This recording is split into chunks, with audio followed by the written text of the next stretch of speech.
ED অধিকর্তার কলকাতা সফরে পরের দিনই হাইকোর্টে এনফোর্সমেন্ট ডিরেক্টরেট সন্দেশখালী কাণ্ডে বিচারপতি জয় সেনগুপ্তের এজলাসের দৃষ্টি আকর্ষণ, মামলা দায়েরের অনুমতি বিচারপতির। আগামীকাল রয়েছে শুনানি। রেশন দুর্নীতিতে সন্দেশখালীতে শেখ শাহজাহানের বাড়িতে গিয়ে হামলার মুখে পড়েন ইডি আধিকারিকরা। মাথা ফাটে এক ইডি আধিকারিকের, গুরুতর চোট পান আরও দুজন। এই ঘটনায় পুলিশ লঘু ধারার মামলায় দায়ের করেছে বলে এমনটা অভিযোগ করা হয়েছে ইডির তরফ থেকে। আর এই পরিস্থিতিতে মঙ্গলবারই কলকাতায় এসে ইডি তদন্তকারী অফিসারদের সঙ্গে এবং সব কেন্দ্রীয় এজেন্সির সঙ্গে আলাদা দুটি বৈঠক করেন ইডি অধিকর্তা রাহুল নবীন। তার পরের দিনই হাইকোর্টে দ্বারস্থ কেন্দ্রীয় তদন্তকারী সংস্থা।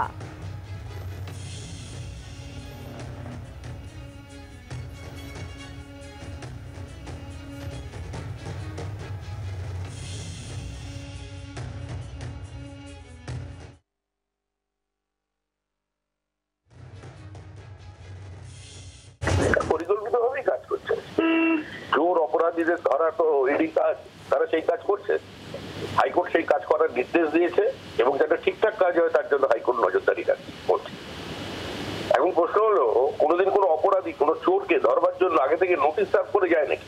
আর এটা নিয়ে রাজনৈতিক চর্চা চলছে। একজন নেতা সেই বিবৃতি দিতে পারছে মানুষের সামনে, তার প্রতিক্রিয়া নেওয়া হচ্ছে। এর থেকে বড় দুর্ভাগ্যজনক পরিস্থিতি আর কোনো রাজ্যের হতে পারে? এরা যদি আর দীর্ঘদিন পশ্চিমবঙ্গের ক্ষমতায় টিকে থাকে তাহলে একদম সরাসরি ডিগ্রি বিক্রি হবে পাড়ার পানের দোকান থেকে। একটা জঙ্গলের রাজত্ব বললেও কম বলা হবে। সেখানেও একটা নিয়ম নীতি থাকে। এটার সঙ্গে আমি তো কিছু বুঝতে পারছি না। এর সঙ্গে ভোট, মুখ্যমন্ত্রী, এগুলো আসছে কোথার থেকে?